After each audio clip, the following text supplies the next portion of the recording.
Eu converso com Augusto Teixeira, que é professor de Defesa e de Segurança Internacional. Professor, um bom dia. Bom dia, Jairo. Bom dia a todos. Muito bem. Professor, os dois lados reivindicaram essa vitória de um acordo, né? Quem de fato sai ganhando, ou pelo menos um deles sai, vamos assim dizer, fortalecido dessa decisão? Jairo, ainda é muito cedo para poder bater o martelo, dado que o que temos no momento é uma tentativa de costura de um cessar-fogo a se ver Vez nas que eu estava próximas duas à frente da semanas se PRI. de fato vingará. Mas, pelo momento, é possível afirmar que, no nível sistêmico, a Rússia aparece como um ator que ganha e muito com o conflito na perspectiva de conseguir maior grau de liberdade de ação em relação ao seu conflito com a Ucrânia, tendo aí o alívio de diversas sanções nas últimas semanas. A China se mostra como uma potência mais estável, importante na perspectiva de mediação e, de certa forma, garantidora de mecanismos de concertação internacional que outrora foram garantidos pelos Estados Unidos, e no nível regional, o Irã, de certa forma, pode alegar vitória, talvez no nível estratégico, até o momento.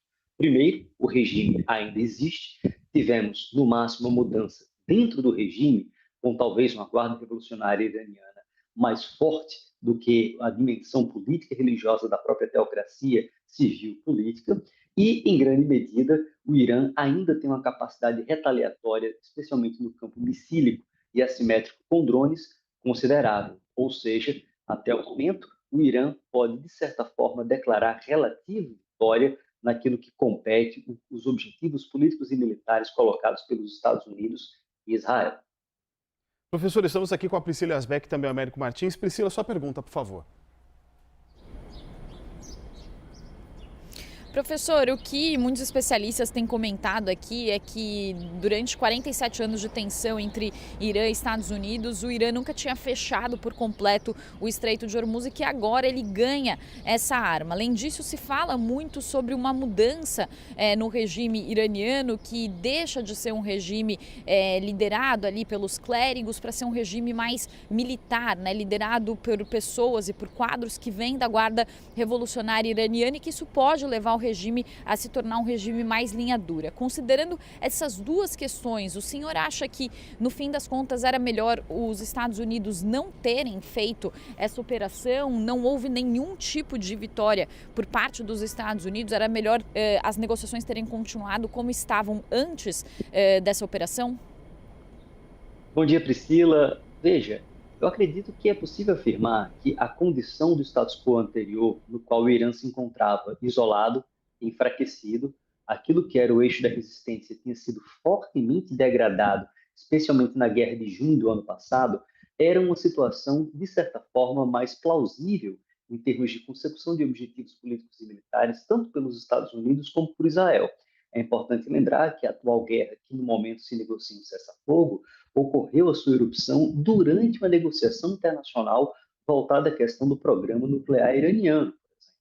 Então, isso é importante entender que agora, sim, tivemos algo que os Estados Unidos podem se vangloriar, tal como Israel, que realizaram uma destruição grande naquilo que compete à capacidade de projeção de força convencional iraniana, notadamente a sua força aérea e marinha, só que a caracterização básica, Priscila, dessas duas forças singulares era muito frágil. A marinha iraniana era uma marinha essencialmente voltada à guerra assimétrica para a negação de área. E a força aérea iraniana era basicamente inexistente. Aquilo que de fato era importante, ou seja, o elemento assimétrico de grupos armados irregulares fora do Irã e a dimensão de mísseis, ainda está mantida de pé. Ou seja, é difícil declarar algum grau de vitória nesse sentido.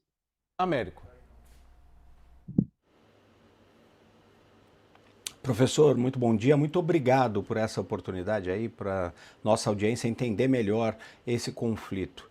Eu queria focar agora numa figura importantíssima nessa guerra, que é o presidente Donald Trump. Ele sai da guerra com a sua popularidade em baixa, sendo muito questionado, inclusive por aliados do movimento Make America Great Again, e ele não conseguiu os principais objetivos dessa guerra. Por mais que ele fale em vitória total, vitória completa, ele não conseguiu mudança do regime, ele ainda não conseguiu acesso à questão do urânio enriquecido do Irã, ele não conseguiu fazer ali, ter acesso, por exemplo, ao petróleo iraniano, que foi um outro ponto que ele colocou em determinado momento da guerra. É possível dizer para além dos Estados Unidos, a questão de quem venceu a guerra ou não, que o presidente Donald Trump sai muito mais fraco desse conflito do que ele entrou? Américo, bom dia. A ideia do taco, ou seja, Trump's always chickens out, saiu muito fortalecida.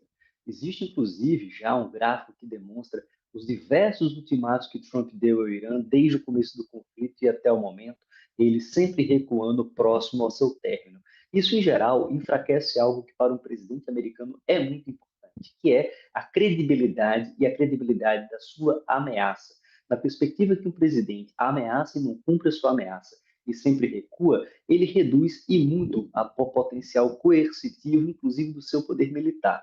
E isso é importante no cenário internacional, Américo, não apenas para os países do Golfo, envolvidos indiretamente nessa guerra, mas também para os países europeus da OTAN, no contexto da sua competição estratégica com a Rússia, porque isso erode um pilar da chamada dissuasão estendida, que é aquela capacidade dos Estados Unidos promoverem o efeito dissuasório para os seus aliados em diversas regiões do mundo. E isso, em grande medida, reduz o poder percebido dos Estados Unidos em proteger os seus aliados. E reduz, obviamente, a dimensão de previsibilidade de um presidente na perspectiva de que esta é uma figura quase que imperial no tocante à ação internacional dos Estados Unidos.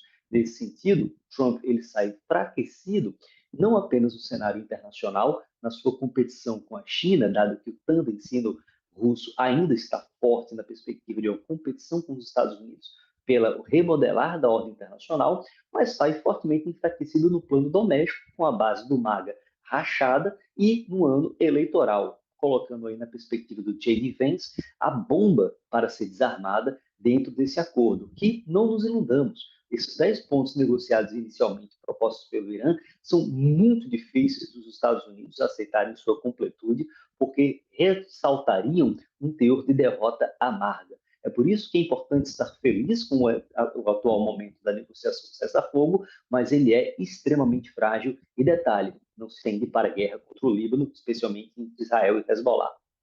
Professor, o senhor falou sobre uma questão de decisões imperiais, né? Os Estados Unidos não são tão pouco uma monarquia constitucionalista, eles são uma democracia. Essa decisão de Trump, ela tem mais a ver com o que está acontecendo em abril ou o que pode acontecer no mês de novembro durante as eleições de meio de mandato? Creio eu, Jairo, que tem muito mais a ver com o mês de novembro. Isso porque é necessário para o Trump, e ele já percebe isso há algum tempo, a busca por um off-ramp, uma saída honrosa do conflito e a possibilidade da construção de uma narrativa de vitória. Isso se mostra, Jairo, pela mudança de declaração de objetivos. Foi necessário, inclusive, o secretário de Estado gravar um vídeo apresentando a ideia de que os objetivos da guerra eram muito claros. E os objetivos eles são maleáveis, mas isso mostra, em grande medida, que os Estados Unidos entraram na guerra com a finalidade, potencialmente a ideia de mudança de regime, e abandonaram o objetivo maximalista, dado a impossibilidade da sua concretude dentro do planejamento colocado até o momento.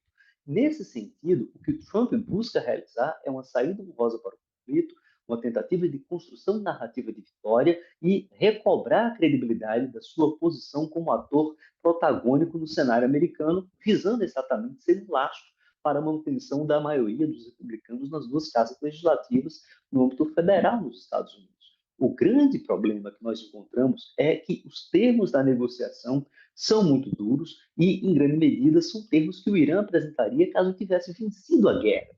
Então, se os Estados Unidos aceitam da forma como é colocada, é muito difícil sustentar a narrativa de vitória do Trump com os termos apresentados pelo Paquistão dentro do processo de intermediação da negociação.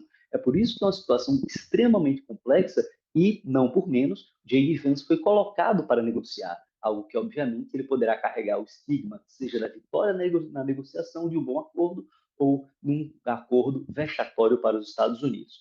Por sua vez, Jairo, é importante entender que o Congresso americano, o Legislativo americano, foi apeado do processo decisório em relação a essa guerra, que, legalmente, é vista como uma operação militar e não uma guerra. Algo muito semelhante ao que os russos fizeram na Ucrânia, chamando de Operação Militar Especial. Bem, nós conversamos com o Augusto Teixeira, que é professor de Defesa e Segurança Internacional, falando a respeito do conflito entre Irã, Estados Unidos e Israel e as recentes decisões de Donald Trump. Professor, muito obrigado pela sua participação conosco. Obrigado pelo convite, Jairo. Prazer falar contigo, Priscila e Américo. Prazer a todos. Bom dia.